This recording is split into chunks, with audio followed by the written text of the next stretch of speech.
All right. Good evening, everybody out there in YouTube land. And see, I told you I was back. You thought I was fooling.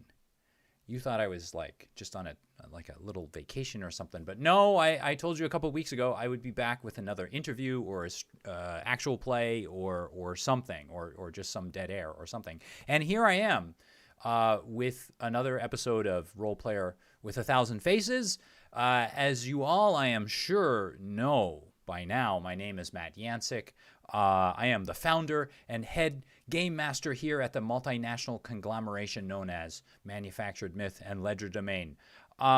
And tonight, I'm pretty happy to welcome someone on the program who I kind of discovered in the opposite way that I normally discover RPG creators and writers. I was telling him before the program, I talk to so many people and I'm so interested in like all kinds of different aspects of gaming. There's so much out there. There's a lot of stuff I dumbly like kind of and people I miss. And usually what happens, the order in which I find stuff is that I find the item itself, and I find my interview. I find the item itself. I'm like, this item is great. I love this. I'm looking through it. I love the writing. I love like the art. I love like the way it's put together. I love something about it. I love the thought and care put into it. And I must meet the person that created it. The truth is I'm interested in Cthulhu and kind of that Lovecraftian like cosmic horror world. But I've never been a huge player of the Call of Cthulhu game, and I was aware of Cthulhu Invictus, which is a really cool, like if you've seen the book, it's like a really cool setting. But I'd never really played it before. And so I'm not like a Seth Skorkowski, both in like love of Cthulhu and also in number of subscribers and respect level and things like that. But I did go to a convention a few weeks ago, Rising Phoenix, out here on the East Coast, out in Massachusetts. And actually, I interviewed the crew a few weeks ago, and you should all go check that out. And I went to a panel on the intersection of gaming and fiction. Which some of you might know if you're actually watching my channel, and I think there are a few of you that are watching. I think it's people beyond my mother and my friends that I tell to watch. You know that I'm very interested in fiction, and I'm interested in gaming, and I'm very interested in the intersection of fiction and gaming. And I was listening to a panelist who kind of got me really thinking about it. And what immediately struck me about this particular person is just sort of the thought that they had really put into like the way that, and I'm not going to explain it right? Because he's the professional. But the thought that was put into like the way that a module goes and how it like gets put together and the way that the type of writing that you're doing for it and all of that. I just thought he would be a fantastic person to have here on the show. And so I immediately like went and I started checking out all of his stuff. And I was like super excited. I like within like a few minutes of seeing his panel, or maybe it was the next day. I can't remember because I might have not connected, but I immediately went out and I grabbed a book that he had served as an editor on, a co-editor with Brian Sammons. And also as he had contributed a short story to. So tonight, without more fanfare, because he's probably getting impatient with me and angry and frustrated, and my mother usually texts me about this time and says, Matt, just get to the guest. I would like to welcome on the program, the one, the only, Oscar Rios. Thank you so much for coming on tonight. You're welcome. Thanks for having me. How are you doing, sir? How's it going out I'm there? doing very, very well. Busy, but you know, keeps me off the streets. Idle hands are the devil's playground, and mine are seldom idle. And you're in the mean streets, right? you're out there like in New York City, or am I like totally off? I'm on the Queens-Nassau border. Oh, You know, eh, I'm technically in the five boroughs, but mm, I'm like right on the border to get into Long Island. So, mm. you know, just as many raccoons as rats. So it's Well, a suburb. sure. For purposes of tonight's program, we'll call you a New Yorker. We'll say that you're in New Oh, York yes. because Proudly New Yorker. I'm a Queens boy. I'm like on the border with Boston, but and I see you've got, is that a Mets pennant there in the background? Oh, yes. Uh, Yes, I bleed orange and blue. oh, okay. There we go. Well, I'm I coincidentally orange and blue is the shirt that I'm wearing tonight. Not for those reasons, however. Um, well, Oscar, can you tell us a little bit about, like, I went on and on just about you on the panel, and I apologize. I wasn't really talking about your history, say, within the role playing world and the world of fiction and writing and editing and publishing and all that. Could you tell us a little bit about who are you? What are you doing on this program? My name is Oscar Rios. I am an author and editor and publisher. I am a Hispanic New Yorker. I often joke with a good friend James Carpio and another Henry Lopez. We need to start the 100 Hispanics in role playing.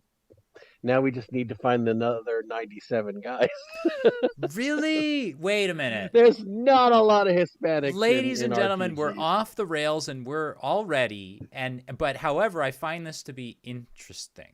Okay, so wait a Mhm. minute. Tell me more about this. I'm not really, because I think I can name a few that I'm I sure that who we're out also there, and I'm sure host. that if we put the call out, we could get 100 Right, Hispanics in gaming. right. It's just a joke we have between us that we know that there aren't a lot of us out there, and I think that we have especially in horror, we have a very unique perspective. But we Mm-hmm. can get to that later.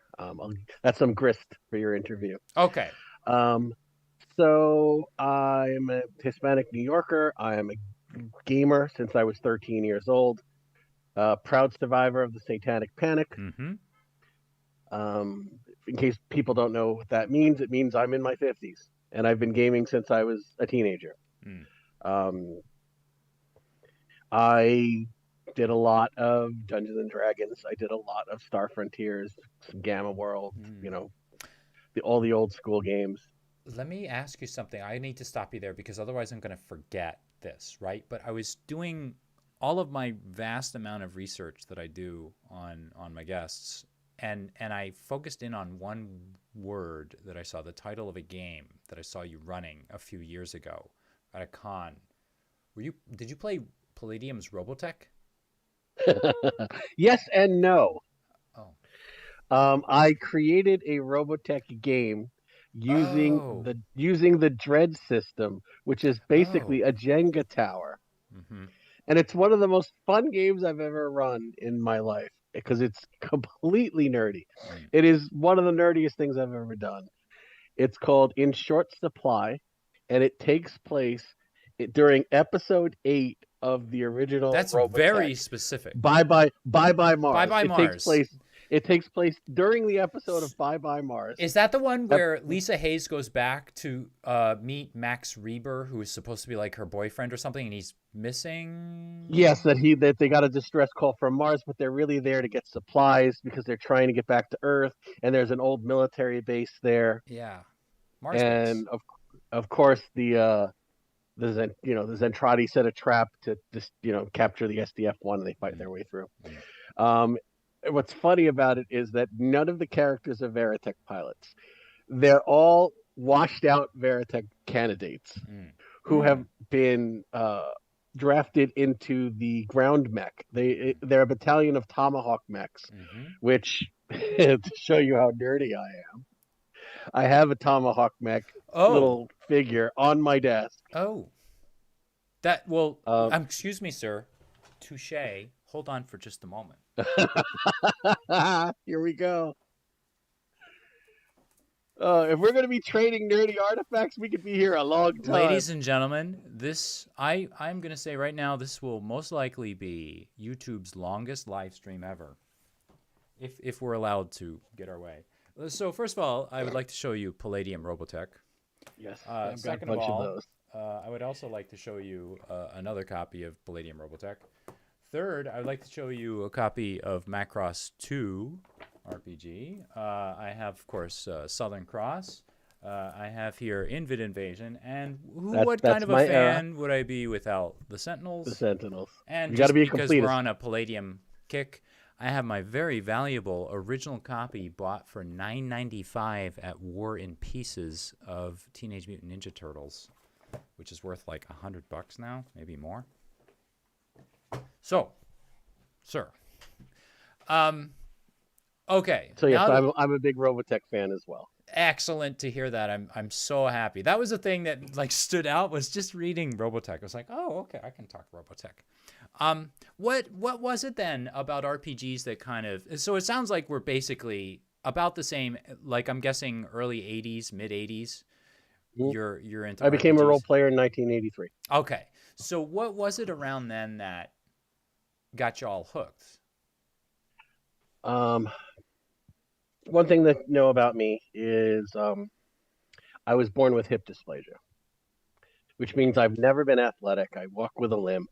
I've had multiple surgeries as a child and as an adult. So I was always, sitting with books and that sort of thing. Um, Liked to read, read fantasy, Pierce Anthony, the Mm, Xanth series back in mm, the 80s, Lord of the Rings, that's The Hobbit, that sort of thing. And then I caught a made for TV movie with a very young Tom Hanks called Mazes and Monsters, which was a cautionary tale about the evils of dangers of role playing game and losing your mind and becoming your character and trying to jump off the World Trade Center. Um, and I was like, I need to try that. mm. What was a cautionary tale turned out to be, my gateway. That was actually what attracted to you. Like, I don't think I've ever heard it put that way. Like, I've heard of people that were playing and then they saw the movie or whatever later, but you weren't familiar with games and then you saw Mazes and Monsters and you're like, I saw Mazes and Monsters when I was 11 years old, I gotta and put a skeleton out in a cave somewhere. And that was the first exposure I got to the concept of role playing games. right. Other than who wants to be the cops, who wants to be the robbers, who wants to Mm, be the aliens, who wants to be the astronauts, kids playing in the yard. mm, But yeah, that was my first exposure to it, and I wanted to start playing Dungeons and Dragons, and my mom forbid it because she's oh. we're Hispanics, which means Mm-hmm. we're a very superstitious people. Mm-hmm. I like to joke that if Hispanics made horror movies, they'd all be 15 minutes long because we'd leave the house, we wouldn't go down that road. Nobody's going into the Right. basement. We hear one noise, we're Over gone. and done. A very healthy fear and respect for the paranormal. So she forbid me to get, she wasn't going to buy it for me. But birthday money is apparently a loophole Mm. because you can spend birthday money on anything you want. And on my 13th birthday, I got some birthday money. And the day after my 13th birthday, I purchased my red box from my local toy store. And I've been a gamer ever since. Oh wow. That's yeah, I think Redbox wasn't my first. I think the Marvel Superheroes game was the yellow box there was my first. And then I think after that I went and I got the red box. The one with like the crayons and you can Yep, the color dice in with the dice. color in the crayons. Right. But Right. you can only get up to third level. Yes. Basic Yes. Redbox D&D. Yeah, that's right. And so were you like did you just start like were you automatically the dungeon master? Did you kind of I was automatically the dungeon master because I was out of my group of dirt bomb friends. I was the best reader. Mhm. Mhm. So I taught the others how to play as best I could, and we ran keep on the Borderlands and Island of Dread and all of the classics. Mhm. And Mhm. then when we ran out of material because we're broke 13, Yeah, 12 and 13-year-olds. right. So out of necessity, we start coming up with our own adventures. And, Mm. so yeah, I've been running games in one form or another since I've been was 13 years old. And were you, because I'd read, again, doing my Extensive research. rather extensive research, that you've been going to cons since around that time too. Yes, yes. What was your first con then? If you were My 13 first at your con was at Columbia University, and I oh, probably in the spring of 1984. mm-hmm. Um, I Oh, I want to say that's it was quick. called Dragon Con, but I can't remember. Mm-hmm. And I was dropped off by my parents because I am a member of Gen X. Mm-hmm. And yes, we got to my parents dropped off a 13-year-old kid on a college campus in Manhattan and Hmm. didn't come back for me until like 10 o'clock at night. What's the worst that could happen? You produce an Emmy award winning Right. gamer. There you go. and um and I found my tribe. Literally, I found my tribe. I was this young teenage player sitting in a group of guys between their in their 30s, from their 30s to their 50s, and they were so welcoming, and they there was no discrimination, there was no gaslighting. Yeah. I sat down at the table, I was one of the players, Mm. and it was a great experience. I think I played 2 games, one of which was a TPK, of which I was the last person Oh, to die. that's not bad. I remember it vividly and fondly. We were trying to kill a lich, and Mm. his lair was in an underground complex built into a floating iceberg. Mm. And I was the only one who made it to the lich, and I charged at him with my sword, and he grabbed me, and I was dead from the ice touch and dramatic ending. I remember I had signed up for a game called Blood of the Mm. Wereweasel, Oh, which I was just obsessed. delightful. Like, what could this be about? A wereweasel? And the guy didn't show up, so I never got to play it. And it's Oh, now like 40 years later, and I'm still angry that I never got to play Blood of the Wereweasel. And I thought, oh, maybe I'll write an adventure called Blood of the Wereweasel. Like, no, no, it I won't be the can't. same. Yeah, it'll just be me being sad and depressed. So Maybe I he's still out don't there know what. somewhere watching and he's If going to you were hear the this. guy who was going to run Blood of the Wereweasel, Oscar Rios at goldengoblinpress.com, I'll stream it send me here, an email. folks. I will pay cash money. Right. But it's like it's the silly things you remember Yeah. from cons when you're a kid. Yeah. Well, But I what? remembered that this was my tribe, that these were my people, Yeah. that this was my community. It was the first place I really felt at home in a community. Do you so Forget about school. And I'd been in the Boy Scouts, and I hadn't felt that sort of before, that welcoming into a community as I did at my first con. so were you going, cuz here's the thing, like, and that actually makes a lot of sense to me, right? Because I was saying to everybody, I met you at a con. That was my first real exposure to you. Like, I know that obviously or I would guess, because you're a publisher, you're at a lot of cons in order to help promote your stuff.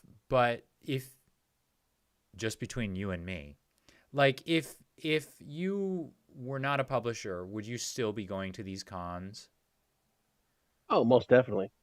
I went to cons all through my 20s and 30s, and I Mm-hmm. really I didn't become a part of the community, the creative community, until I was 33. Mm. So from 13 to 33, I was just a gamer.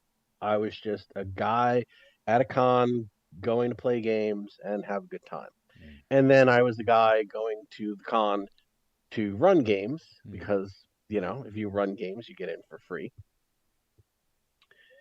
And yeah, and that led into my professional career, Mm.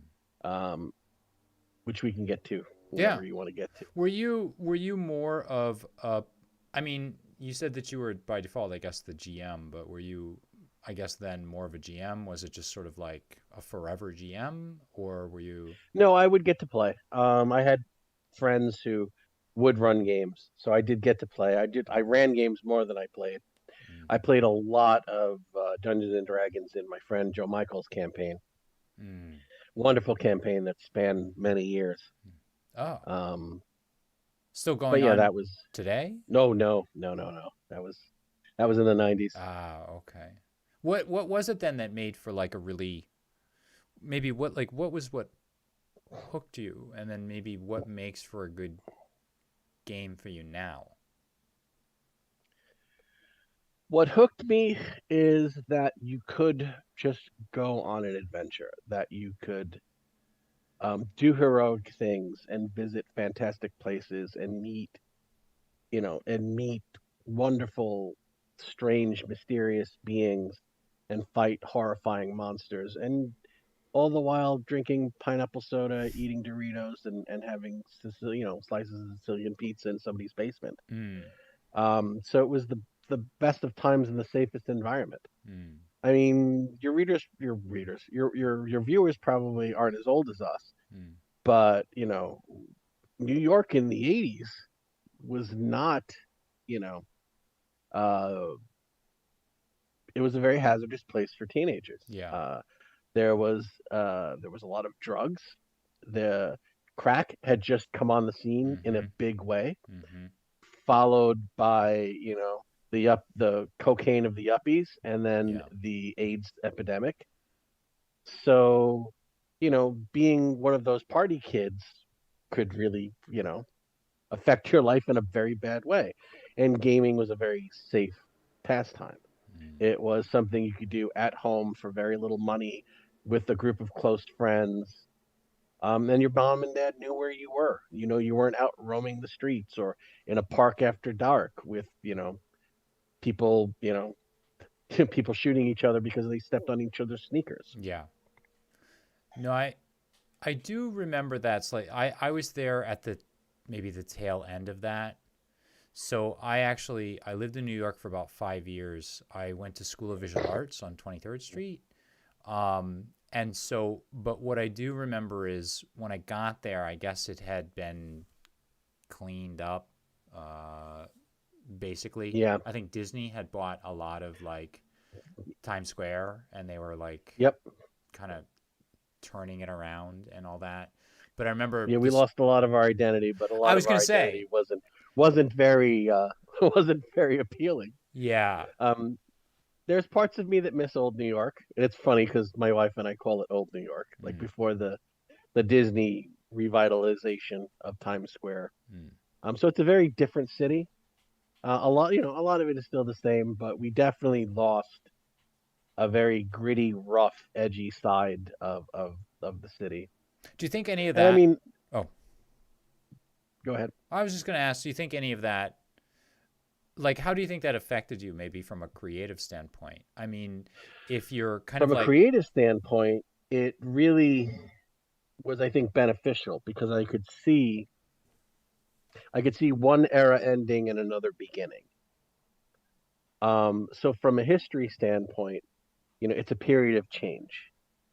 And whenever you get to epic gaming, like epic, especially epic fantasy gaming, it's always a period of change. It's always the mm, verge of war, mm, or a dark force is arriving or resurrecting. It's always like one way of life is ending and another is beginning. mm, And that's, The Hobbit is a perfect example of that. The elves are leaving these shores, the dwarves are retreating, mm, and it's now the age of men. So mm, you always had that epic. And growing up in New York, I could see that. I could see this dark, gritty, peep show, X-rated theater, you know, people shooting up drugs in the street, sort of horror.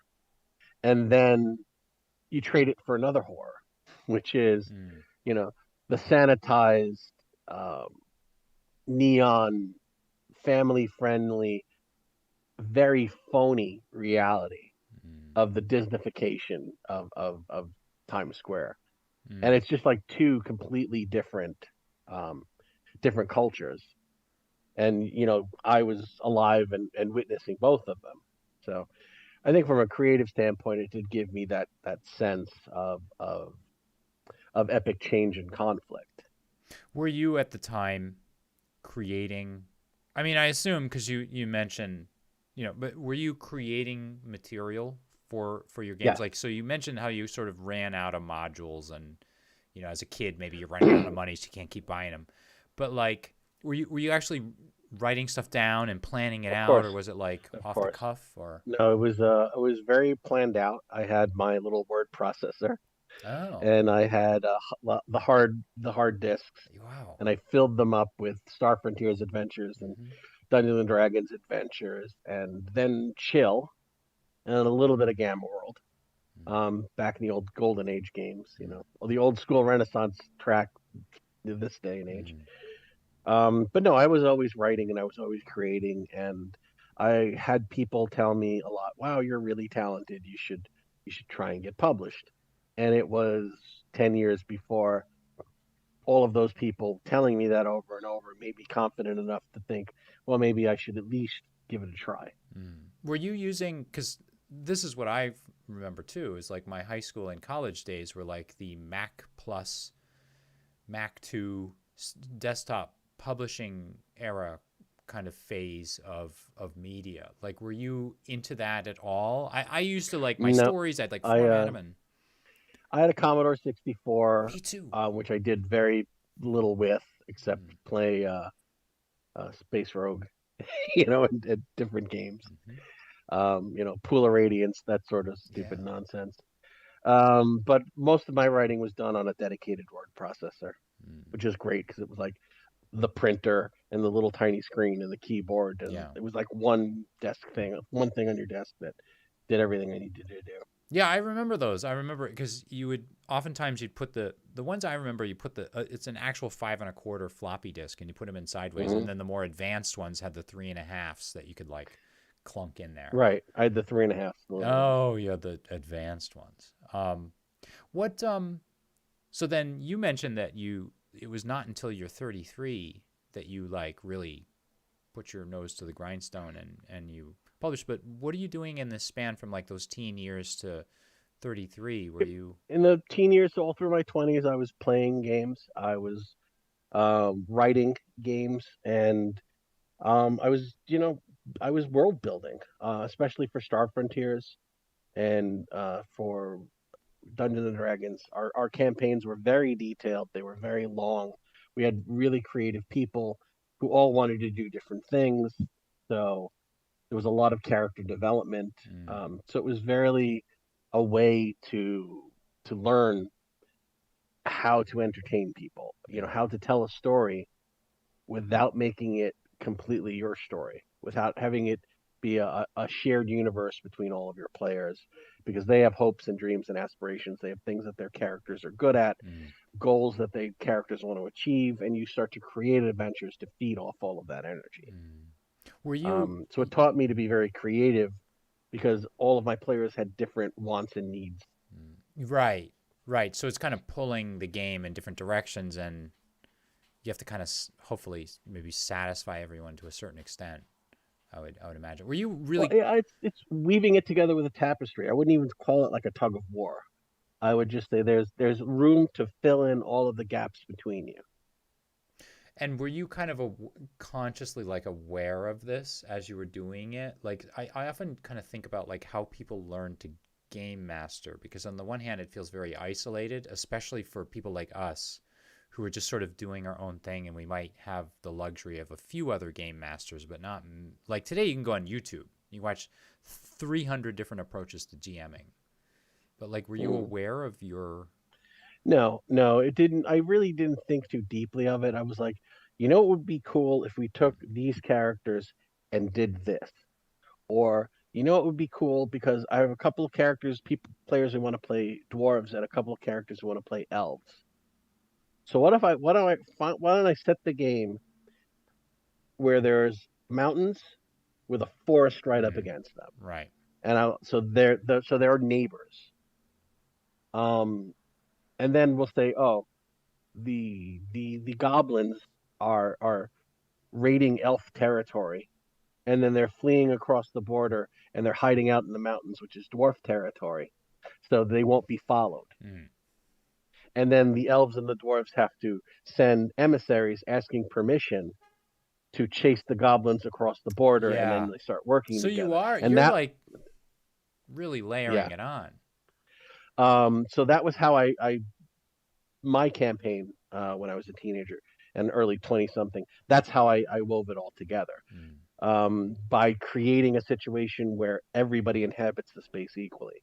Right. And I guess when you think about it objectively, when you take a few steps back, that's like you say, it's several layers. But at the time, I was just trying to keep everyone happy. Right. You know, I wanted to keep everybody looking forward to the game. I wanted to give their characters, agency and purpose, and it worked wonderfully. What was it then? Like, so you were running games and essentially designing and writing and all of that stuff just on your own, and then does a light bulb go off one day and when you're 33 and you say, Yes, I'm going to send it somewhere? yes. I was at a game con in Brooklyn, and I was uh, playing a game with a friend, and he's still a friend today, and we still work together on projects from now and again, called Fred Groves. And it was an amazing scenario, just absolutely wonderful.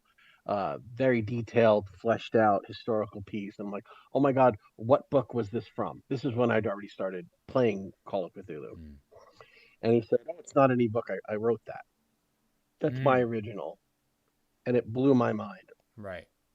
And I'm thinking, well, if this guy's not any older than me. He's my age, and he put together something this creative. I've been writing D&D stuff, fantasy, which compared to writing a mystery and then writing a horror mystery, it's a much different skill set. It's like to me, it's a much higher level, much more demanding kind of thing. Um, it's really easy to make people feel heroic. It's really hard to make people feel scared Mm. in a game. But I thought, well, shit, if he can do it, Mm. I can do it. And he inspired me, and I wrote a couple of things, and I invited him into my game, and we were playing. And um, then people would ask me, what book is this from? Mm. And I would say, no, that's mine. I wrote that one. And they were like, dude, you have to send this in. And about that time, Chaosium started a program called the Missionary Program, which was they had a international network of keepers that could download games off of their website and then run them at cons. And then if a con wanted someone to run Call of Cthulhu, they would contact Chaosium, Mm. the missionary coordinator, and they say, Right. we have someone in your area we can put you Right. in touch with. So I was their man in New York. Right. And they started a program because all of these keepers needed adventures to run. So they said, if you guys write adventures and send them to us, we'll pick the best one every quarter, and that person will win a $50 gift certificate to Chaosium. Oh. It might have been $25. So some of the first adventures I ever wrote were in competition to win that, and then they would be played by game masters all over the place. And it's funny. There was another guy who submitted every month. Like he submitted every month, I submitted every month. Sometimes he would win, sometimes I would win. So I had this rivalry, this frenemy in the industry. And eventually, he put out a monograph. He put together his own publication, his own little book, Mm. and I was very jealous. So I decided that, well, I'm gonna see if I can write Mm. a monograph. I'm going to see if I can get a book together, because Cassian would pay you $250 for that, Right. which is Yeah. it seems ridiculous now, but back then I'd be like, well, if I get paid, I'm an actual author Right. because I will have written something that I got paid for. Yeah. So Well, I think it's better I than Marvel. I think Marvel used to just take stories and They would Not just even pay you? they wouldn't pay. They'd be like, "Oh, thanks a lot." Like I think that's how Jim Shooter, he was editor in chief for a long time, started. He was sending stuff in when he was like 13 years old, and they were putting his stories out there. But anyway, I'm sorry. Go ahead. Okay. And if I'm getting too off topic and you want to cut me off and rein me in, please No, do so. no. Okay, so I'm putting together my first, what I'm hoping will become my first book. And it's a trilogy of adventures centered around the King in Yellow. I had fallen in love with this existential play called The Adding Machine. Hmm. Look it up. It's worth it's basically about doom and reincarnation. Mm-hmm. That you're going to be reincarnated in pretty much the same shitty life you were reincarnated last time. Yeah. So it's existential. It's very hopeless. So I decided to do a trilogy campaign in 3 different eras where the players are reincarnated from one life to another and they fall into the same kind of shitty situation Uh, because they just can't get out away from it. It was centered on the King in Yellow, and that was Ripples from Carcosa. Uh, and luckily, before I sent it in, I encountered uh, Richard Watts on yogsoftoff.com. And for those of you who don't know, Richard Watts is one of the Golden Age Call of Cthulhu authors. Wrote a lot of really amazing scenarios, including one of my favorite called Tatterdemalion, which was the inspiration, one of the many inspirations for Rips from Carcosa. And I just sent him a private message, and I'm like, hey, I'm an aspiring author, and I'm really, I'm really I'm inspired by your work, and I've got a manuscript together. Would you be willing to take a look at it? Tell me what you think before I turn it in. And for whatever reason, he said sure.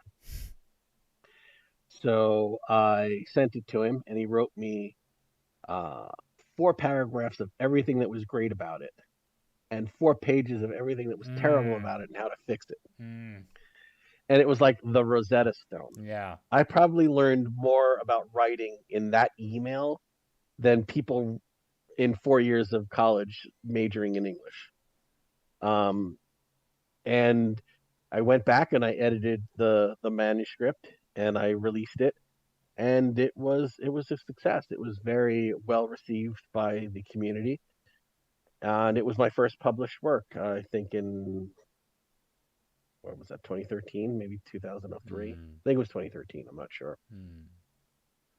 And Yeah, was that through? Now wait a minute. Had you already that was through started? Chaosium. Okay, but it wasn't Golden Goblin. You hadn't started Golden Oh no, Goblin yet. no, no, no, no, no.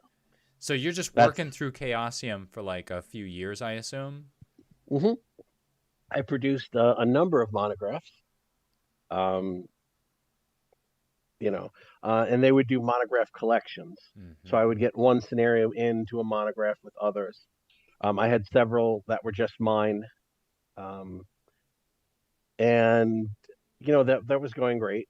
Um, but later, Chaosium would allow other companies to be licensees.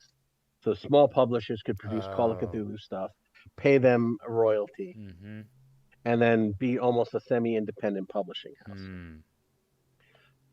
So I got involved in one of these called Miskatonic River Press, Mm-hmm.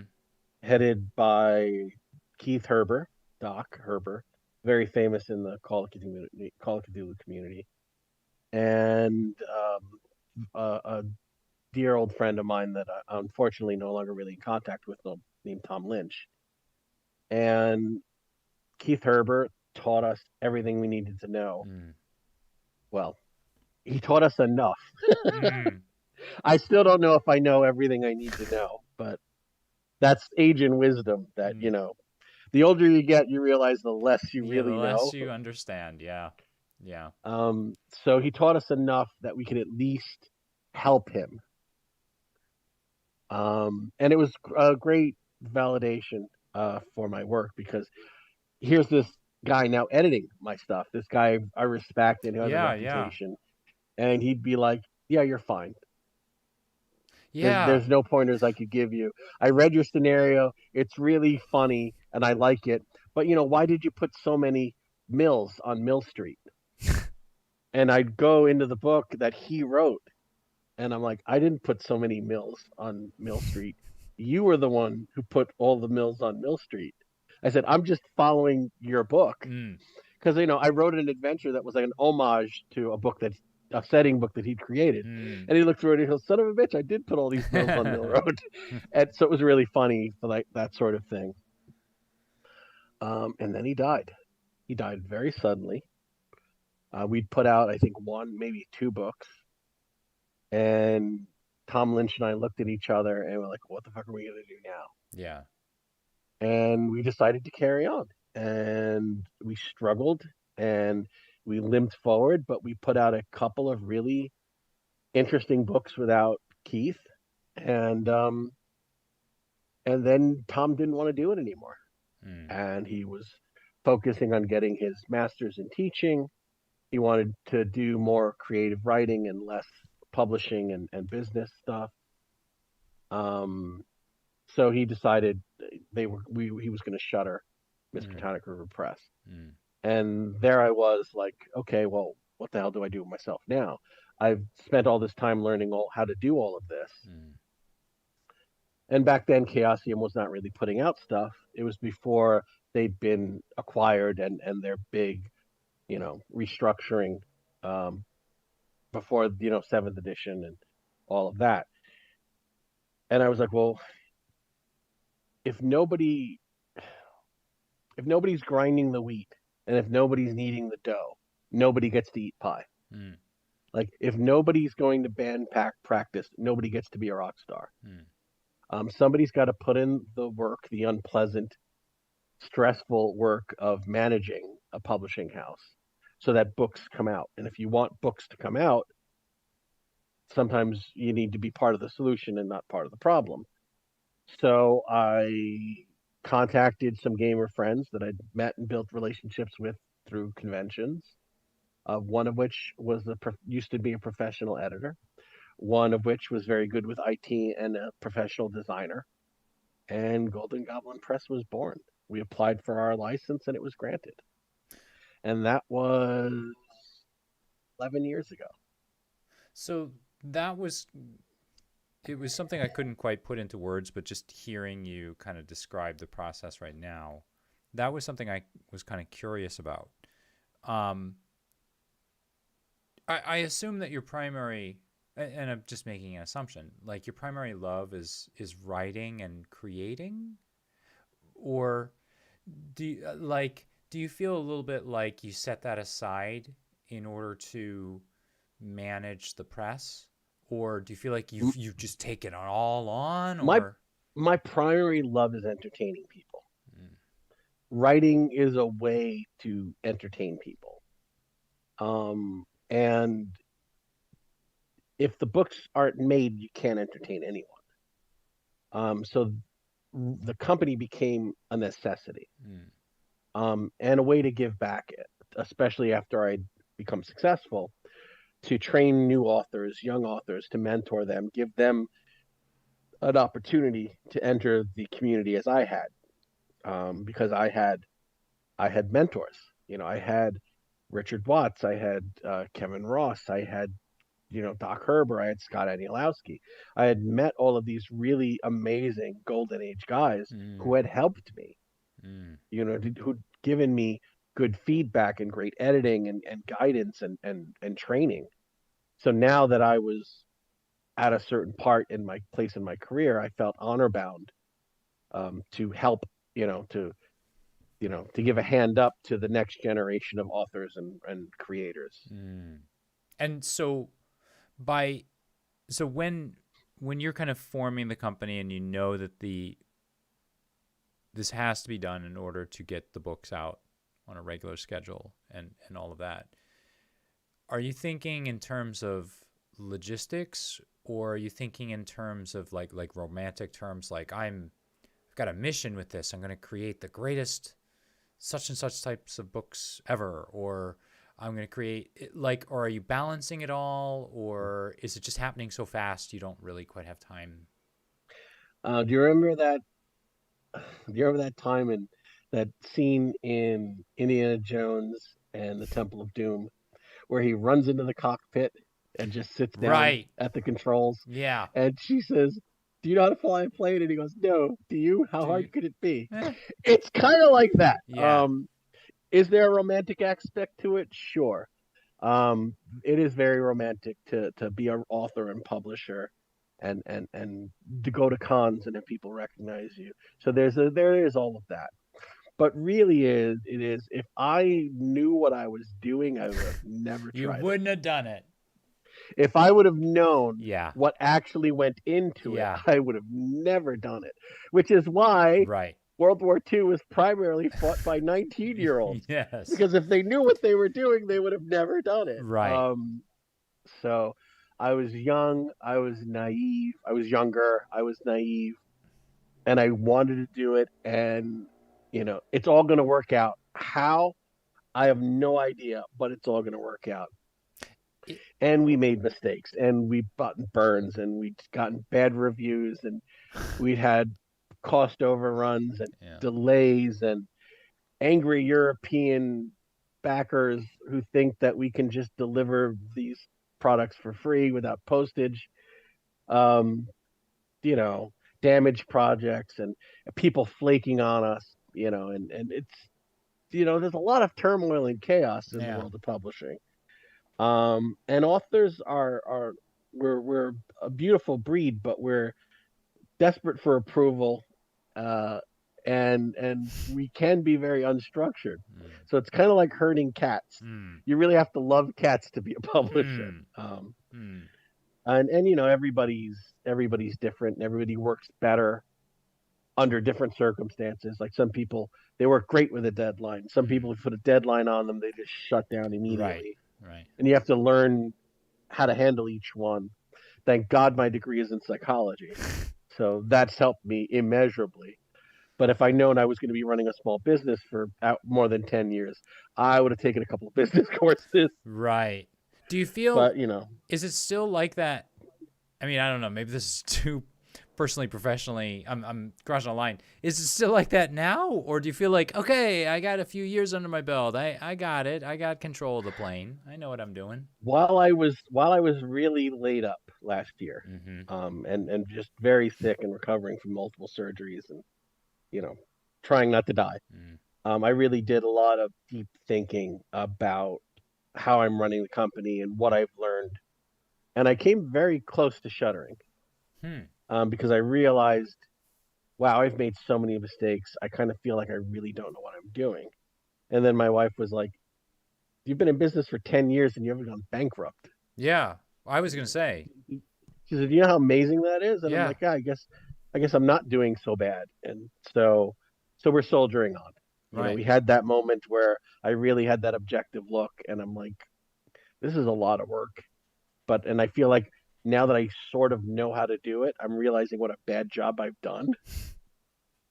But But that means that I've seen the mistakes, and I can move forward learning from them. yeah, I So mean, like as a teacher, like I often see the better students are the students not necessarily that have skill or have understanding or they get it right off the bat. They're the students that are able to reflect and understand through the perspective of reflecting. They have to change something next time. Like even if it's not quite the right thing, they do understand that they have to change. And like those to me are generally speaking. And yeah, like your wife I guess was saying, like most businesses just shut down and fold after probably not. 4 or 5 years, I was going to yeah. say like a few years, not much less like 10. So I think that's like a real testament to like how well, I mean, you've done. Is has all of this kind of displaced? So you get into it as a kid and you're playing games all the time and you're going to cons and you love the social aspects and you're not even thinking about publishing or anything. You're just enjoying. You're just savoring the joy of like creating and running games.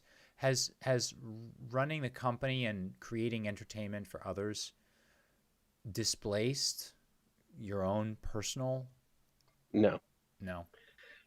When I get behind the keeper screen and I'm entertaining a group of people, whether it's over the internet, across the table from each other, whether they're people I've known for 10 years, 20 years, or total strangers that I've just met at that moment when we were sitting down at the con together. That banter, seeing Mm. their smiles, their nervous laughs, the conversation, the jokes, spending 3 hours and 45 minutes, going on this journey, that's still an extraordinarily joyful time for me. Mm. So no, running it, running the business and the business aspect of it, and that technically a lot of the gaming is work because it's play testing stuff that's going to be eventually produced, or you're running at a con, so you can keep, the company's name on people's lips and stay in the fan base's image, in their memory, and give them new material every year because you go to the same con every year and they know you're going to go. Mm. So they go looking to see what you've Mm. run. Right. And if you don't have new material, they're angry because I would have signed up for your games, but I played them all. Right. And I'm like, oh, yeah, no pressure. Thanks. Right. So I'm forced to keep writing constantly. Right. Um, What? so it's like every time I go to a con, I try and debut at least one original adventure. Hmm. Are you? So you mentioned that. Would you be writing cosmic? What do you? Let me just ask this. What are you playing now? Uh, I'm Or playing a running? lot of Cthulhu Invictus Mhm. and classic 1920s Call of Cthulhu, Those are kind of like your. and I do run a little bit of Star Frontiers, and I write and edit a little bit for Star Frontiersman magazine. Oh, that's Yeah, cool. Oh, that's awesome. yeah, That yeah. seemed There, like a bit believe of it a or not, there's a lot of people out there who love this, 40-year-old Yeah. completely broken game. Yeah. But Yeah. I love that the Larry Elmore cover yeah, for that. classic. I think it was a purple box. I want to say, and it's got like the. Oh, you're gonna just. Well, you're gonna beat me here. Yeah, I wasn't gonna be able. I can't do that. Mine's in storage.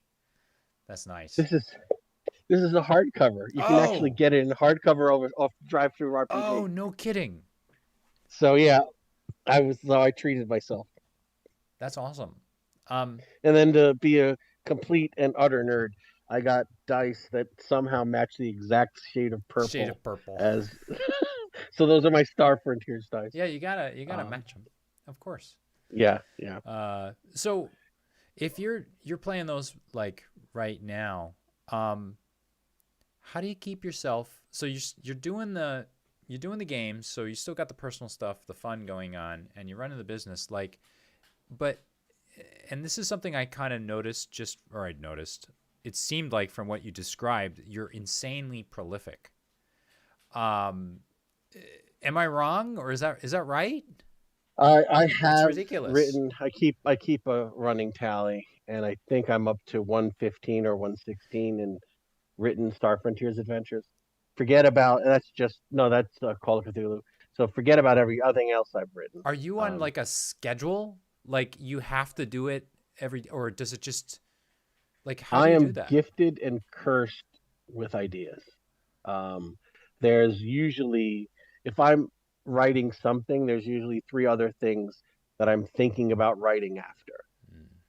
Mm. And I'll have things in my eventually list that I may not get to write for 2 or 3 years. And some of those I intentionally put on the eventually list because I don't think that I'm a talented enough writer to pull them off yet. Hmm. And then eventually I'll build up my confidence and I'll say, okay, I think I can tackle this now. Now I think I've got the skills to actually do this successfully. Can And you sometimes I'm wrong. can So you sometimes I try them and they just go belly up. I'm curious to know like can you and I don't mean to put you on the spot and we can just move on, but like can you think of something or maybe something you managed to sort of crack at a certain point that you didn't feel like you had the skill to approach it and why did you need to There's wait an on it? adventure. which is actually kind of a mini campaign called "To Put Away to Put Away Childish Things." That I thought of this probably the third or fourth, maybe the fifth adventure. Like the idea came into my head, and I just did not feel confident in writing it. And I only tackled it during COVID. It's like I felt finally I had the confidence to write it. And it turned out to be a trilogy. And part one and two are wonderful. And I kind of feel like it went, it went belly up on part three. Like the part three, I'm not very happy with the climax of it, Mm. but I'm very happy with part one and two. So I think if I ever decide to put it out, I just need to get a strong editor to help me fix part three. But that was one that I was just like, I'm never going to be able to write this. Mm. And then I wrote it, and it was pretty much okay, except for part three. Another was an adventure called The Hopeful, that I'm very proud of. And that I was afraid to write for many, many years. And then when I finally sat down and wrote it and ran it entirely, I was like, oh, I'm so glad I waited until I had the chops to do this successfully. Because if I had tried to use this idea before my writing skills could do it justice, it would have been, just some throwaway failure of the scenario. Is there, so I guess I'm trying to get really specific, and maybe I'm probably trying to get too specific. Like you say, you want to wait until you have the chops. Like, is there an example of a chop that you're like, okay, I don't quite know how to handle this situation or creating a structure like this or Uh, Specifically, let's give one example of player agency. You want your players to feel like they can do anything in a game, but mentally you don't have the capacity to think of everything that could possibly happen. And if even if you did, if you wrote the scenario in a way that you covered everything that could possibly happen, every scenario would be war and peace. It mm, would just be immense. So you have to design scenarios where the players have a degree of agency and the illusion of much greater agency. That sure they have choices, they have ways that they can approach and solve problems in multiple ways. But you need to be skilled enough as a keeper to not be flat-footed if they do something you don't expect. And as you experience that and get more experienced in writing, you begin to realize, oh, my players might do this stupid thing. So I need to write a way that if they do that, this is what happens. mm, And if they do this, this is why it doesn't work and they have to go back onto the main one. mm, Or if the players do this, well, that's a legitimate line. So then you write a whole new narrative path. mm, mm, But that takes time and experience. mm, You know, you'll learn how players break scenarios as they when they break them. mm. And then you build stronger houses. You Or build stronger scenarios. yeah, I was gonna say, or perhaps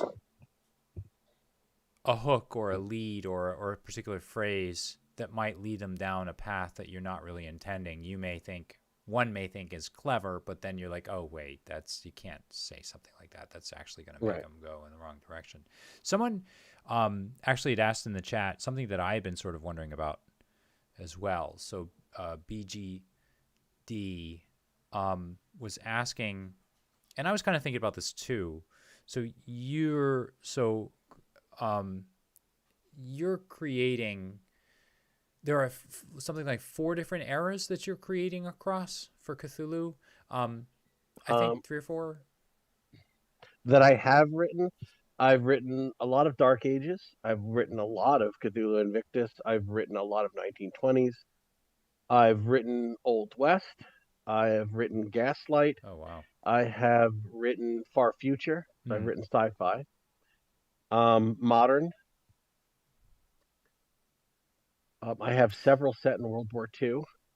Does there beyond like just say the literal like trappings and all of that? Is there a different approach for the different themes? You know, because I'm sort of you mentioned the Rosetta Stone, and I'm sort of picturing you as like the Rosetta Stone for like settings for Call of Cthulhu, because like you've got on each face a slightly different, not slightly, dramatically different setting. Like, is there something that you'd be like, oh, that's not going to work for Invictus versus that's not going to, that'll work for the Jazz Age, or that'll, like, how do you sit down and say, I'm going to write something for the Jazz Age? Or do you have an idea for something, a theme or an idea, and say, oh, that would fit the Jazz Age? Usually, when I have inspiration, it'll be era specific. Mm, Like I won't think of an adventure and say this could work as a western. mm, I'll come up with an idea for a western, or mm. I'll come up with an idea for 1920s, and that idea will usually hit me in such a powerful way I can't even imagine it being in any other era. Mm. But again, now maybe not again. I probably haven't mentioned it, but no two authors have the same method. Every author approaches writing in a completely different way as every other author, and it works for them, and it may not work for anyone else.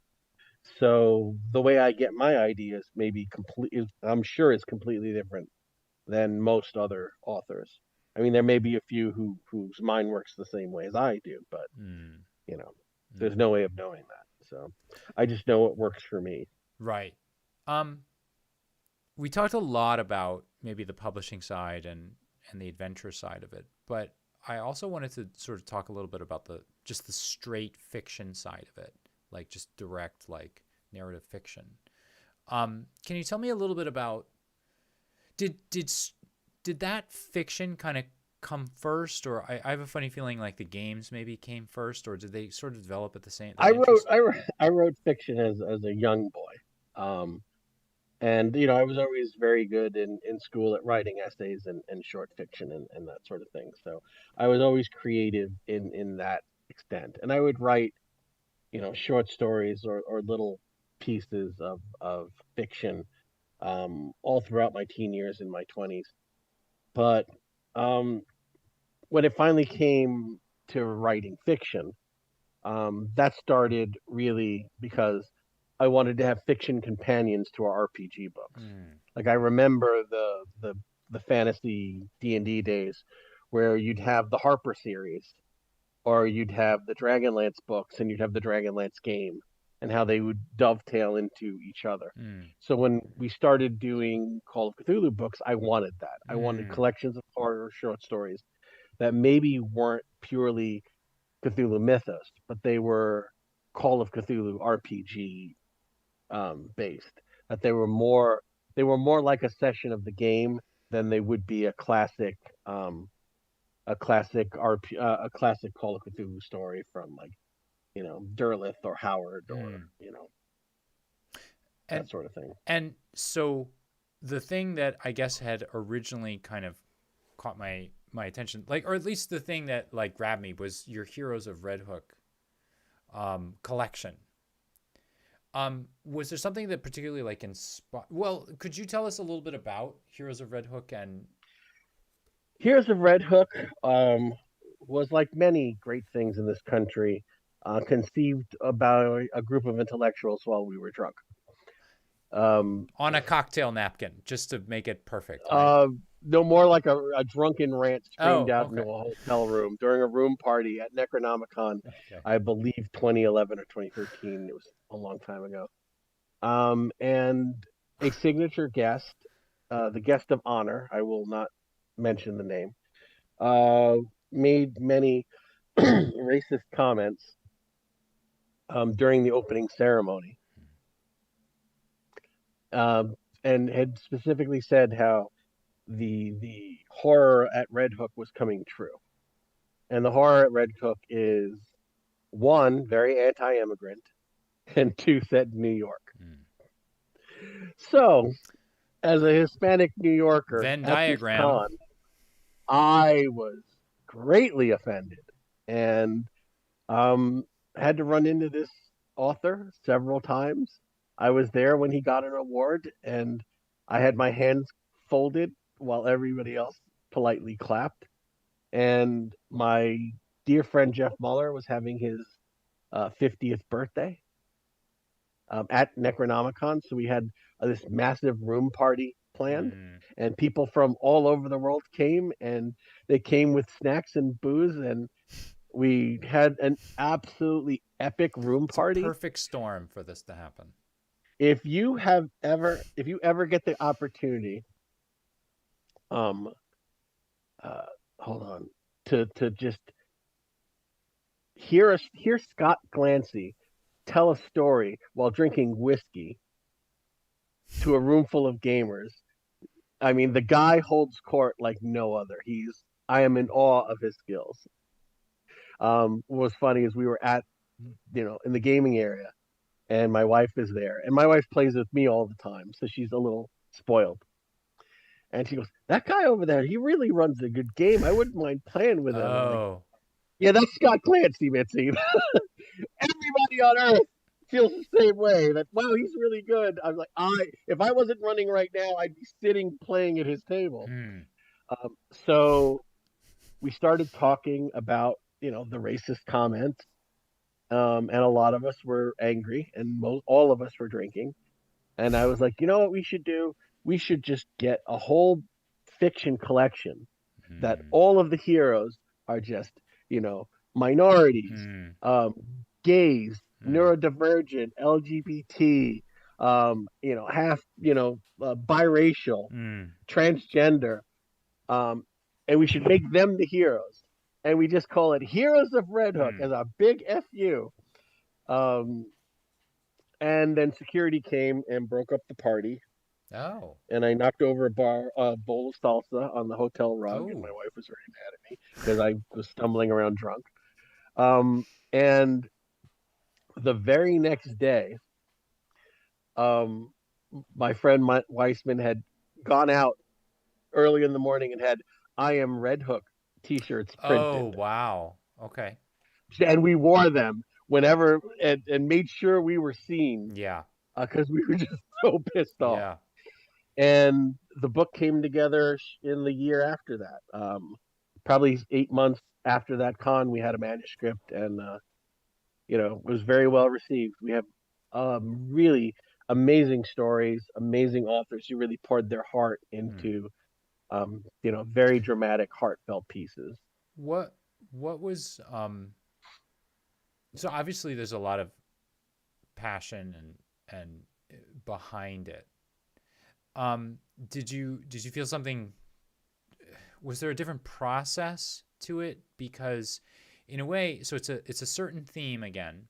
And so we had talked earlier about, you had sort of mentioned, well, I'm going to write I'll write a Western. I'll write uh, a certain story or whatever. What was the process like for sitting down to write? So you wrote Men and Women, and I suppose I could ask you about the other writers' processes as well. But I just imagine, since I can hear it Yeah, I'm firsthand. the only one who I can only speak on mine. Right, I As can I hear said, everybody firsthand. else has. Um, I wanted to do 1920s because that's what I'm most familiar with. Hmm. I grew up watching great screwball comedies, and that had amazing dialogue between characters. Right. That characters would have a banter. So I knew I wanted to Yeah. have characters with a banter in the 1920s. Um, and I'm a big fan of Nick and Nora Charles. I love the Thin Man series, so I was vibing on a couple of investigators, Hmm. um, traveling around, trying to stop something, trying to, prevent some great mythos tragedy.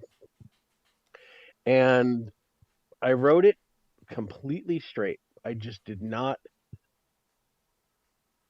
want to play my hand and hint and wink. I just wanted to Right. just write it. Tell the story. And at the very end, towards the very end of the story, um, it becomes known that they're a transgender couple, and I never make mention of it, and it's a man and a woman together. They're adventuring, and then you find out, well, that one is not the Hmm. they were not born into the gender they're presenting.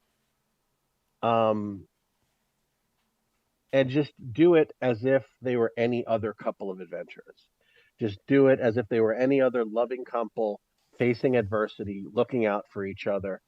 And the fact that they were technically, biologically the same gender Mm, presenting, that was not really important to them, and it mm, shouldn't be important to you as the reader mm, because these are people first. mm, Um, and that was very important to me. And luckily, I have two dear friends in that community, and I showed it to both of them. And one of them was very supportive of it, and one of them had a slight problem with my ending, which I then went and rewrote the ending a little bit mm-hmm. um, from what their direction was, and then they were very happy with it. And in all the years it's been out, I've never gotten a complaint from the community. I wanted to tell that community's story as best I could Mm, without being a part of that community. mm, And there's always going to be the argument as to whether people from outside of a group can tell that group's story. And as an author, you want to tell every story, but what gives you the right to tell this story? And sometimes that's valid, sometimes that's not. Sometimes you're doing this with the best of intentions, but you right. have blind spots because you're not in that community. Mm, So for me, it was very important that if I was going to write this, that I show it to people who live this life, right. who that this isn't a story for them. This is their experience. Um, and again, their feedback was invaluable. Mm. I was so pleased that they didn't have, that they thought I had done a credible job to speak for their group, No, I enjoyed and it. I was Oh, I was very deeply honored to be able to bring that story to the page. yeah. I haven't read all of the stories. I've read like a small handful of them, but I recommend like I'm not as everybody knows. I don't bring people on that I whose work I don't enjoy. So I'm not here to like necessarily try to sell anything, but like if you're interested, uh, in some a really different and interesting, but like similar perspective on the Cthulhu and cosmic horror mythos, I highly recommend that you do check out Heroes of Red Hook. But I'm not here trying to sell stuff. Um, I'm here to talk to Oscar. What can you tell me a little bit about like so we have the fiction, we have the gaming, and of course that's where I met you was at the intersection of these two things. How like when we're like reading fiction versus when we're reading say like the lore in a source book or something like that, do you have like a different I mean, I know that there's a different approach like in a way, but like is there a different approach to like how you're setting things up in both? Like if you're writing something for Cthulhu Invictus and you're sort of describing the scene or the era or a historical moment or something like that versus what you'll be writing and what you'll be setting up in regular fiction. Ultimately, it is different and it isn't different. Ultimately, all your stories have to do. Everything boils down to the human experience. And if you're writing in the Roman era or the Old West or the Dark Ages, you have to understand what the human experience was in that period.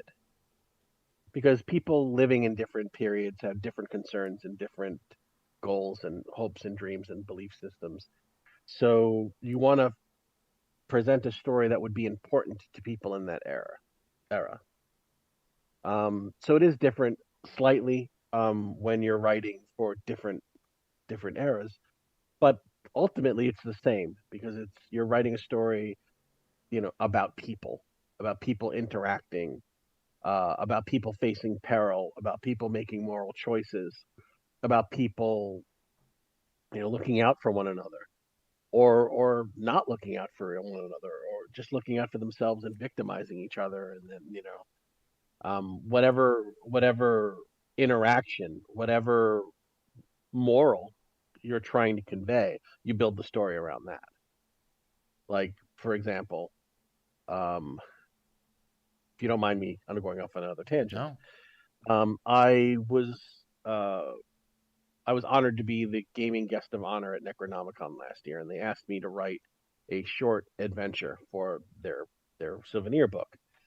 And I started and scrapped like 6 or 7 ideas.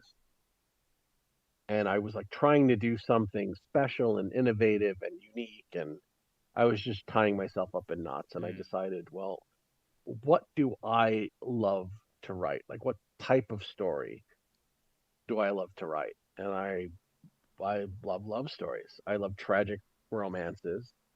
I love, you know, deep mystery and history. So I said, well, I'm just going to write the best Oscar Rios scenario that I can. I'm not going to try and be anything else or do anything else. I'm going to lean into the type of story I love to write. And it went very well. I was very happy with the way it turned out.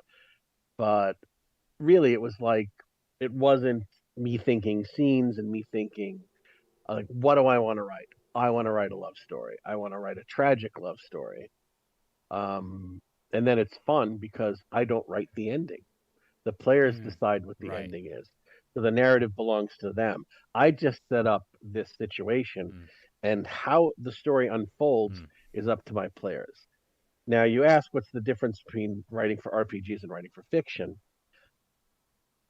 If I really felt strongly that the story had to end one way, then I can't write it as a scenario because I have no control over how it will end. right. If I am in love, if I am in love with my image of the closing scene, then I won't write it as an RPG. I will Right. save that for when I have a fiction story Mm, because then I am in control of the narrative. But as an RPG writer, you're never in control of the narrative unless you're world building. But then again, it's not an active story. You're basically writing the history and culture of a setting. mm. I mean, How you can have story aspects in that, but they would be history, you know. um I have like a super simple question, and I feel like it's something that people don't think about, and I don't know, maybe I'm just overthinking it. Like, in your opinion, like, how are like the setting guides and the histories and the adventure modules and all that, how are they kind of meant to be used? Like, I do this thing personally where I read them to forget them. Like, uh it's it's like I read something from front to back in order to learn as much as I can about it. And then I take the book and I like set it aside. And then when I'm running the game, unless there's some big crisis where I definitely need the book, I kind of set it aside and I just like take it from there. And I sort of absorb the flavor of what I think the game is meant to be, or the setting or whatever. But like as a publisher and someone that writes it, do you have an intent for the way in which, like, say, a setting guide or a history or a module is meant to be used? To me, I like to give people possibilities. I like to give them to describe places and things that are happening and people they meet as a way so that when they're reading of it, they'll be inspired to create their own stories set in that area. Like I will create a town that has a ghost, but that's all I'm giving you. So that says, oh, this is I could write a whole story about this tragic ghost, or I will write this rare monster that's only found in a certain area that's very desirable because, let's say, its feathers can create magical potions. And then somebody can say, oh, I'm going to say that some rich person hires my players to go into these hills to find these feathers on this creature. So I'm just throwing out breadcrumbs Mm, to attract squirrels. mm, You know, I'm filling a bird feeder with lots of interesting tidbits, hoping that when my readers come along, they'll be inspired to create their own stories mm, or explore these settings, you know, make it interesting and attractive, but still in enough broad strokes that they can fill in the small details themselves. Mm. That they can insert their adventures into that setting. Mm. That they can move their players through it. Mm. And especially with the players, like if the players pick up something in a setting and they're like, oh, we should really take this campaign to Britannia. I'm using that because we just Right. had a setting book out for Britannia. Or what would be really cool if we try playing in the Roman Empire, and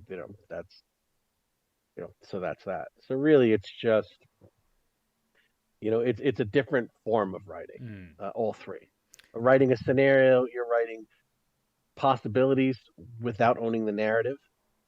In uh, in a setting book, you're just writing narrative. You're not writing narrative. You're just writing nothing but possibility. Mm. Because there are hints and there are rumors and there are tidbits and there are sinister seeds. There's a million different little stories that could happen, but none of them belong to you. These are all for the reader to read and be inspired to create. Mm. And then there's fiction, which is just you sharing your story beginning to end exactly the way you want the story to go. Mm. So it's three very different types of writing. Um, has your approach to sort of creating, and maybe I guess your approach to running and playing, I mean, it's evolved over all of these years, and from the time, is there some, like, if you were to go back and look at little Oscar at 13 and here you are now, and how would little Oscar be running a game, and how does Oscar now create or run? Uh, Probably when I was back then, it was a lot of railroad adventures, a lot of very straightforward things. You're hired to go into these caverns to, go into the sewers and kill all the were rats, you know. And now it'd be like, nobody would hire them. They would just start to discover all the horrible things the were rats are doing and say, somebody better take care of those guys, and they'd be the ones thinking they're coming up with the plan to go kill the were rats when that was my plan for them all along. Right. But it wouldn't be like, oh, the king summons you and you must go fight these were rats. And like the baker's, losing a lot of business because the were rats are breaking into his, Yeah. you build scenarios, you build narratives that they kind of get they they they think they have agency, Mm. but really it's they're being drawn into the current of the narrative that you've laid out for them. Mm. What So yeah, oh, now it's like it's more subtle manipulation. Oh, and definitely a lot more emotion. When I was 13, everybody was always laughing. mm. Now I have scenarios, and more than one scenario, that it's not uncommon for there to be a few tears shed at Mm. um, and that's always wonderful when you can make something so moving and the players connect to so much that they cry. Mm. Um, and that's always right. And I'm a big softie, so when that happens, I'm always crying right along with my players. Do you I was kind of going to skip this question, but now that you're mentioning it, or mention it, kind of going in this direction, I think I'll ask it anyway. I think there are some people that are kind of like, either through some sort of innate talent or just practice, or maybe they're like me. They just have happened to be standing up in front of a class for 25 something years. They're very comfortable and okay with sort of running the game, and the words seem to never fail them. Whether the right words or not, that's something different, but the words don't fail them. Um, how, like, you mentioned the idea of when you were a kid, there's a lot of laughter, and now that you're an adult, there's more drama, there's more like emotion and all of that. Um, how would you say, like, can gaming modules and adventure modules and settings and things like that, they often will put like the kind of like read this to the players kind of text and all that, maybe to assist people that might not be so well spoken or might have some trouble sort of getting, like, are you a fan of that? I'm not even sure exactly what my question is here, but like, are you a fan of that? How can people create those sort of emotions in their games? How can they? I when I do write those intros, they're usually not written to be read to Mm, the players. I will write for the keeper, and I will say, this is what the city looks like. This is what the population is going through. This is what the issue is. But I won't say, read this to your players. Like, you arrive in this tavern. Um, so no, I don't care for those soliloquies, those mm, blocks of read to your players. I like keeping it loose. I like having conversations. So I do mm, write a lot of bullet points. Like even when they're speaking to a witness, I won't say exactly what the witness is going to say. mm, I will give bullet points and allow the keepers to know what information this player has, mm, where their mindset is, what their emotional state is, and then let the conversation develop mm, depending on what the players say and how they treat this witness or any kind of interaction. mm, But no, I don't believe in really micromanaging uh, the keepers who are running this on their own. mm, I give them hopefully all the tools they need, but ultimately how they deal with their players is between them and their players. mm, They'll know what works. Like if I write exactly what needs to be written, is that what needs to be spoken? What happens if their players don't respond to that sort right. of text? Yeah.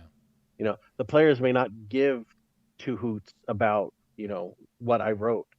So the player will be like, okay, like if you're writing this whole, you know, let's save the princess out of the goodness of our heart, and your team is nothing but a bunch of hardcore mercenaries, they're like, okay, who's paying us to save the Mm, princess? So then you write the scenario, the situation, and however the individual keeper wants to hook their team, they need, we'll give them the tools to hook them in different ways, but ultimately it's up to them. I think that if mm, I wrote a lot more, this is what you read to the players, it's not going to fit every situation. mm, mm. Um, And again, that's several layer thinking of overthinking. no, I don't think so. I mean, if you're an overthinker, then I guess so am I. But I mean, Okay. I find it to be super interesting to sort of think about, like the teacher in me, the GM in me, the player in me, the person in me that's like likes to create and all that, and the person in me that you know picks up a book and is looking, sometimes maybe has a rough week and doesn't have time to prep and is looking for some sort of inspiration or a hook, like an emotional hook for myself to help move it along for my players. I find them like really, you know, those the text, whether it be read this to the players or whether it be just like here's what the place looks like. I do, now that you mention it, I do sort of find the best way to sort of disseminate it to my players because yeah, you're right. I tend to zoom in and I think probably what stands out in my head when I read a book and then throw it away and then I play without it, probably the stuff that stands out in my head is the stuff that I respond to and maybe my players are going to respond to as well. And I run with like that. So I was just kind of curious to hear how you would be writing for 8 zillion people who may all be taking it in different directions.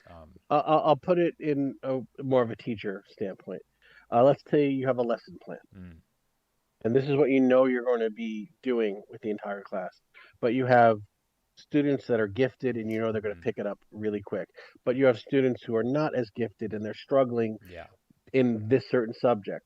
So that middle of the road lesson plan is not going to work for the gifted student or the struggling student. And sometimes that struggling student just needs to be taught in a slightly different way Yeah.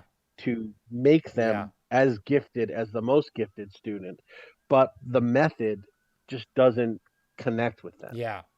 And I find it very similar when you're creating a narrative and running a game. Mm, There are some players who will respond very strongly to certain things and other players who won't. mm, So you got to read the room, you got to know your players, and a well-written scenario will be able to be run in any number of ways. You can just by the way you present the material and the words you use, and Hmm. the personalities you portray in the Hmm. NPCs, you can set the completely different tones. Hmm. Um. The same material can be run like 10 little Indians, and then it could be run by murder by death. Right. It could be a farce, it could be survival horror, and it's the same scenario. It's just how you're presenting it. What So you mentioned the emotional part of it, and this is something I'm very much on board with. Like what kind of impact do you think games have on people? Like or can potentially have on people? Like can Oh, they it can be extremely moving, and it can even be dangerous sometimes. Because you don't know what people are going through sometimes. mm, Um, you may have a scene. I have one scene in an adventure where a mother has just lost several of her children, and God forbid I run that to somebody who's recently lost a child. mm, That's going to be an absolute, disaster. Um, or somebody struggling with infertility, or you write, you don't know who's going through what, you don't know what people have been through. mm, So when you're really going for these high emotional things, sometimes it can be cathartic, mm, sometimes they can work through some of their own personal things, sometimes it may be going in a direction they just don't want to mm. travel or explore. So while it can be very, very powerful and very beautiful and very moving and very memorable, it could also be, Yeah. all of those things in a negative way. Yeah. So it's really important to read body language. Mm, I mean, you should be glancing at your notes and staring at your players. mm, mm. What do you think And I don't think enough people do that. yeah, I would actually I do actually agree with you on that, particularly like at cons. I Mhm. think like that cons are a really sensitive or really important. There's a lot of responsibility, I think, for a game master at a con. Like when you're playing with people just first time sitting down, like I think you need to use a lot of care and like be really, really careful about where you and I think vice versa for the players as well. I think for everybody. Um, what We're getting a little long on time, or short on time, I should say. Even though this could be the Oscar and Matt show, we could go on forever. I have a funny feeling. I have a funny feeling Oscar's coming back. If he doesn't, I'm gonna be I'd be angry. But we'll. I'd be more than happy to come back. Um, I mean, there's a lot to talk about. if There's always a lot to talk about. yeah, if what are you doing? You've kept the company running for 11 years now. 11 years, 12 years. Yes. What are you doing right? And I'm not, and okay, I guess if you want to talk about logistics, that's fine. But like, what are you doing right as, say, a creator or as a boss or as someone hiring artists or hiring writers or whatever? What I, are you I doing so think well? I think we do communication well with our fans, especially with our Kickstarter supporters. I think that we have good relationships with our authors and editors and um, you know writers and designers and all of that, and cartographers. So we've been able to gather good people to help us do what we want to do. We've been able to really entertain people and keep them happy and engaged from con to con to con. Mm, Um, you know, we've you know we've helped move the goal of inclusion forward. mm, We're not writing the same kinds of stories that have always been written. We're trying to write more stories about people who aren't the top 1%, and people who maybe aren't the majority. People who are we're not it's not the lazy writing of, the immigrant is always the villain. We try and show, um, a balanced worldview. You know, I mean, let's face it, when Cthulhu wakes up, he's not going to care whose god we worshipped, or, Right. you know, what imaginary lines on the train of the earth separates countries. We're all in this together Yeah. when that happens. Yeah. So, we can choose to blame one group or the other for our problems, but, ultimately it's all of our We're all in problems the at that same boat point. on that one. Yeah, we're all in the same sinking, burning ship. Right. Right. Um, so I do like that. I do like that. That the mythos is just horrible and I was gonna say does not it's awful. just It's like does not care. hopeless and just It's right. just hopeless and awful. Right. And we can choose to be heroes, or we can choose to save ourselves. And I always like to have those adventures where the players are like, I'm like, well, you can always leave. You don't have to. Yeah. You don't have to complete the adventure. Right. You can choose You can just to walk just away. you can just walk away. And for me, that's the difference between being a hero and being a victim of circumstance. Being a victim of circumstance, you have no choice. Mm. But being a hero means you had a choice and chose. Right. So I'm very fascinated with the nature of heroics, All right. you know. And I always try and present a risk reward for Mm. heroism, because, in Call of Cthulhu, some monsters you're not supposed to Mm. try and fight. Mm. You're supposed to find another way. But, is running the cowardly thing to do, or the tactically wise thing to do? That's, I can't help you there. I'm on the other side of the keeper screen. This is your story. I don't own the narrative. You do. What kind of a story are you telling? And then players are like, "Oh fuck," and they're like, Oh my "Oh my God. god, What have I we're gotten not being myself spoon into? fed. We have to speak. We have Right. to feed ourselves and make our own decisions." And I just sit there and laugh and It smile. it's a good feeling though. I like putting Yeah, players in those positions. Like I really do. Like there's a real buy-in. You feel it. You can feel it then. if you can make your players argue about what Yeah. to do for 20 minutes, Yes. you've done your job. Yes. I I've agree. literally I've literally had one player, um like, delivering his speech for what his case was. And I had another player whisper to me, "I'm going to make sure that I step behind this player, and I don't want him to see me."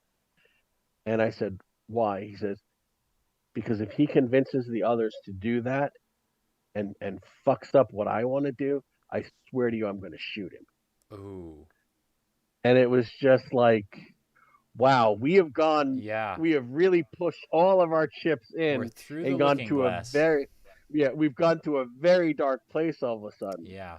And that was, that's a very intense scenario that I don't run that often, because you know, it's bad. That's a scenario where everyone's a Japanese soldier on an island garrison at the end of World War II. Oh, sounds really chipper.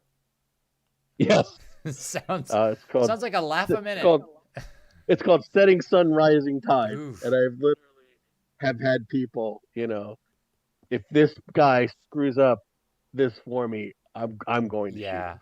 Oh my God. Um, They are the and it's, those are fun days those when you are get to. those are the best though. Like those are really the best. Is like when you get the players so involved and like you said they're arguing or they're debating and like that. It's like I feel like it's a very satisfying feeling like as a game master. Like I really do feel like I've done my job. Or when they're not angry, they're angry in the right way, or they're frustrated in the right way, or they're sad or whatever, and they just talk about it, or they're Or they're just so motivated and yeah, just like gung ho, like they're yeah, digging in like Marines, like, I yeah, don't care what it takes, we're getting this done. And it's all words floating in the air. None of this yeah, is real. We're all sitting around a table and their hearts are pumping and they're sweating, and it's just, It's magic what we do. It really is. I totally agree. Um, Oscar, thank you very much for coming on the program. For those of you that want to see more of Oscar, don't worry, I'll be inviting him back pretty soon. I'm pretty sure. But I also run games for Legends of Tabletop quite often. If you want to see what I do live, go to their library. There's probably over 100 hours of me running games with that crew. oh, I should check that out Yeah, soon. I've been running games with them for many years now. That's great. A lot of 1920s, a lot of Cthulhu Invictus. And please go check out Golden Goblin Press. They have a ton of stuff there. And like I said, I always say this, but I can't say it enough. I'm inviting people on that I want to talk to because I'm really interested in them and their stuff and their ideas and the themes and things that they touch upon with their work. If you like the people I've talked to, like, as a whole, I think you're really going to enjoy Oscar's stuff and Golden Goblins in general. So for you, Oscar, thank you very much for coming on the You're very program. welcome. I really appreciate your time. Really enjoyed. Yeah, Yeah, it's I'm so happy to be on. I can't wait to come on again great. whenever you need me. Great. Well, we'll see you. We'll see you soon. And for all of you out there watching tonight, thank you very much for tuning in. Or if you're watching in a rerun, that's great too. Thank you very much for that. Um, as you all know, I'm not doing this for the fortune, the glory, and the fame.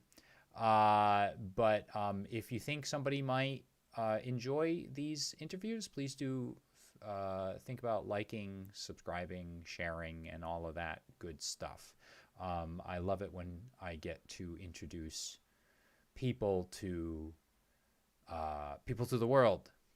So please do think about all those things. Thank you all very much for tuning in tonight. I'll be back in another couple weeks with another interview or an actual play or something like that. And in the meantime, everybody have a great game and stay safe.